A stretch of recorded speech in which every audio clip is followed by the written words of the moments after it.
সেদিন ওনার একটা হত্যা মামলায় সাক্ষী দিতে যাওয়ার কথা ছিল। এটা আন্ডারওয়ার্ল্ডের দ্বন্দ্ব, প্রাথমিকভাবে যেটা বলা যাচ্ছে যে আন্ডারওয়ার্ল্ডের দ্বন্দ্ব। আপনারা জানেন গত 10 তারিখে national heart foundation national medical কলেজের সামনে প্রকাশ্য দিবালোকে সন্ত্রাসী কর্তৃক আমাদের একজন তারিক সাইদ মামুন গুরুতর জখমপ্রাপ্ত হন। তাকে ওখান থেকে প্রথমে ন্যাশনাল মেডিকেল কলেজ হাসপাতালে জরুরি বিভাগে নিয়ে যাওয়া হয়। সেখান থেকে ঢাকা মেডিকেলে নিয়ে গেলে ডাক্তাররা তাকে মৃত ঘোষণা করে। প্রকাশ্য দিবালোকে দুর্বৃত্ত কর্তৃক গুলি করে হত্যায় দেশব্যাপী চাঞ্চল্যের সৃষ্টি হয়। তখন ঊর্ধ্বতন কর্তৃপক্ষের নির্দেশে ঢাকা মহানগর গোয়েন্দা বিভাগ ছায়া তদন্ত শুরু করে।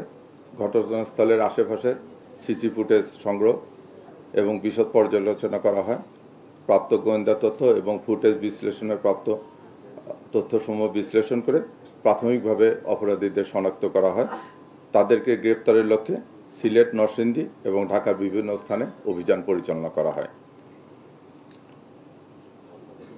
ঘটনার এক পর্যায়ে নরসিংদী ও ঢাকার বিভিন্ন স্থানে অভিযান পরিচালনা করে ঘটনার সাথে জড়িত 5 জন আসামিকে গ্রেপ্তার।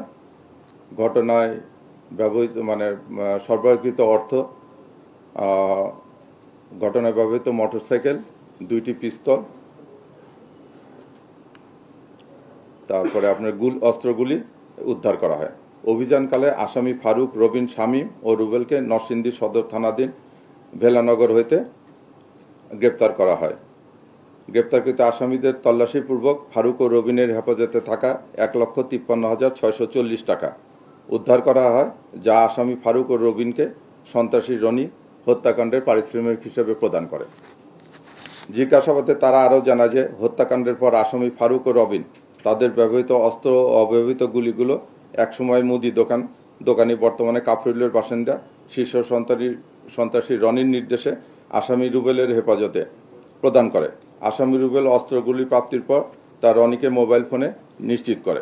প্রাপ্ত তথ্যের ভিত্তিতে রুবেলকে নিয়ে মোহাম্মদপুর থানাধীন রায়েরবাজার এলাকায় অভিযান পরিচালনা করে অপর গ্রেপ্তারকৃত আসামি ইউসুফ, উনি পেশায় দর্জি, তার বসতবাড়ি থেকে তার দেখানো মতে 11/11/2025 তারিখে 23টা 5 ঘটিকায় 2টি বিদেশি পিস্তল, 6 রাউন্ড গুলি, 2টি ম্যাগাজিন উদ্ধার করা হয়।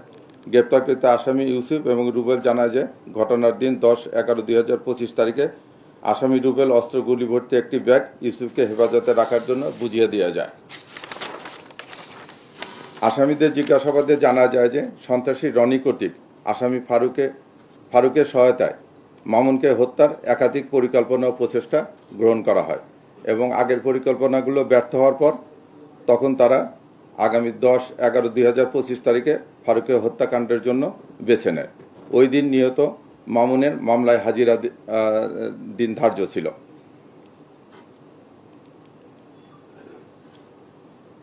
পরিকল্পনা বাস্তবায়নের লক্ষ্যে ঘটনার পূর্বের দিন অর্থাৎ 9/11/2025 তারিখে সন্ধ্যার দিকে সন্ত্রাসী রনি তার নিজ বাসায় অপর সন্ত্রাসী রবিনকে ডেকে নেয়।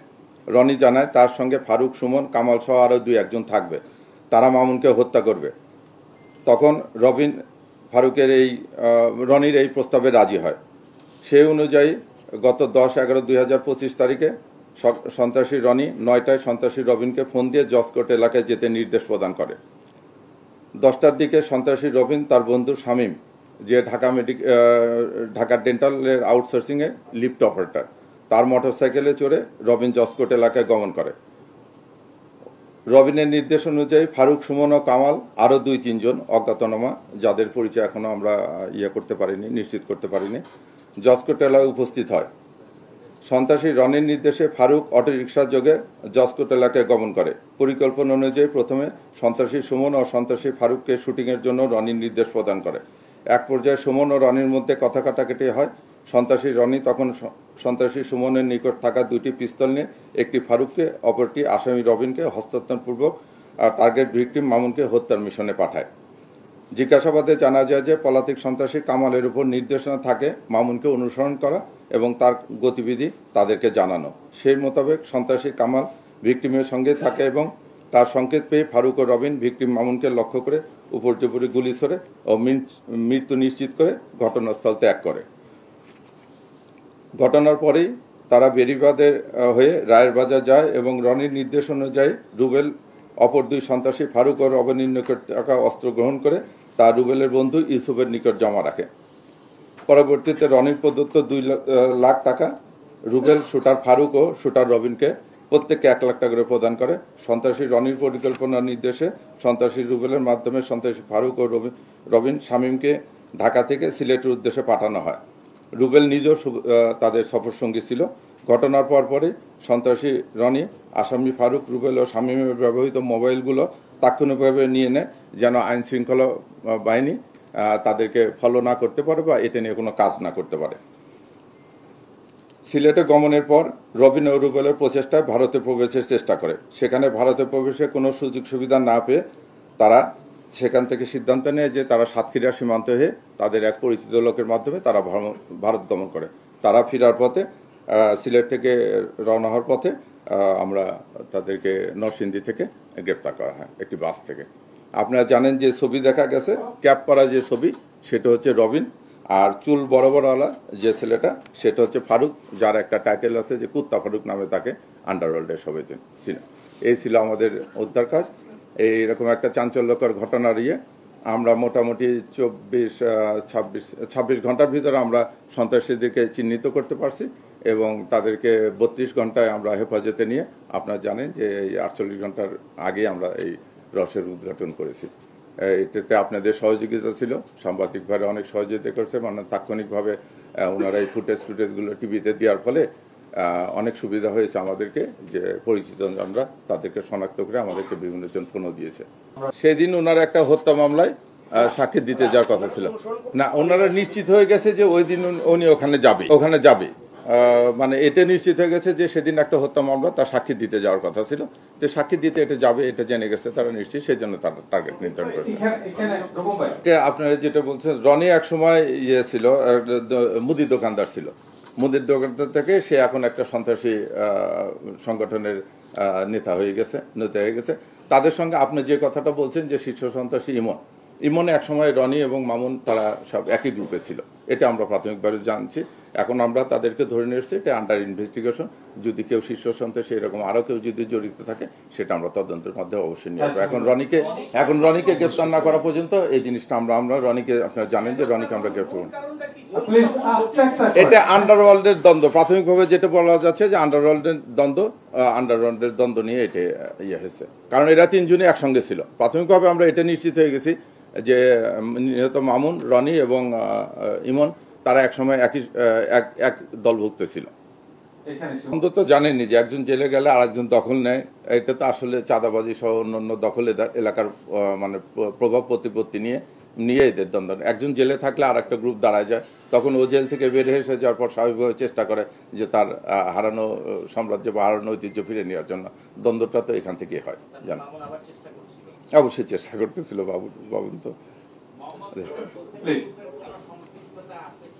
না, এখনো আমরা এটা বলতে পারি না। আমরা যেটা বলতেছি প্রাথমিকভাবে হত্যাকাণ্ডটা আমরা জানতে পারছি, হত্যাকাণ্ড নেপথ্যে যে এটা সেটা আমরা রনিকে অ্যারেস্ট করলে এই জিনিসটা আমরা আরো ক্লিয়ার হতে পারবো। আমরা চেষ্টা করতেছি রনিকে অ্যারেস্ট করার জন্য।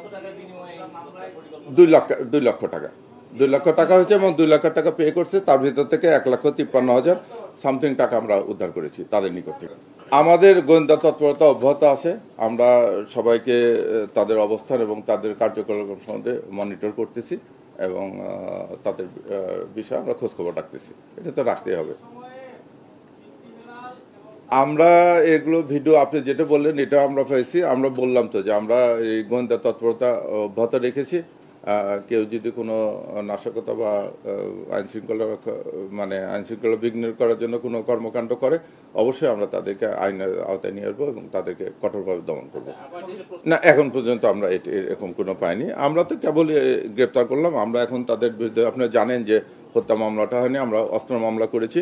আমরা মামলা রিমান্ডে নিয়ে এসে ব্যাপক জিজ্ঞাসাবাদে আমরা তো অবশ্যই এটার একটা না, এটা নাশকতার অন্য কারেকশনের তো সে তো হ্যাঁ, সে সাংগঠনিক সম্পাদক এবং ভারপ্রাপ্ত সম্পাদক দীর্ঘদিন যাবৎ এটা আমরা এই যে নাশকতা সাম্প্রতিককালে যে নাশকতার ঘটনা হচ্ছে সেই নাশকতার ঘটনা তাকে এটা করেছে। এই হত্যাকাণ্ডের সাথে না লকডাউনের কোনো সম্পর্ক আছে? না, এরকম কোনো আমরা পাইনি। এটা তো আগে হয়েছে এবং এটা বললাম যে এটা একটা সিম্পলি সন্ত্রাসী কর্মকাণ্ড। আমরা এখানে শেষ করছি প্লিজ।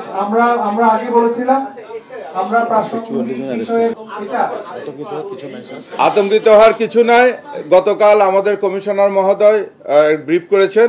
আমরা নগরবাসীর সহযোগিতা চাইছি, আমরা মিডিয়া আপনাদের সহযোগিতা চাইছি, আমরা সবার সহযোগিতা নিয়ে ইনশাল্লাহ এই যে যারা যে ভীতি করা একটা পরিস্থিতি বা তারা বিভিন্ন রকম যে অপতৎপর চালাচ্ছে এটা আমরা কঠোর হস্তে দমন করার আইনের যেটুকু প্রয়োগের ক্ষমতা আছে এটা আমরা সর্বোচ্চ প্রয়োগ করব এবং দমন করবো। আপনারা জানেন যে কয়েকদিন পর আজকে ওই যে রূপম ভাই যেটা বললেন যে আমরা যারা এই নেপথ্যে আছে সেই নেতাদেরকে ওপর নজরদারি রাখতেছি, তাদেরকে গ্রেপ্তার করতেছি।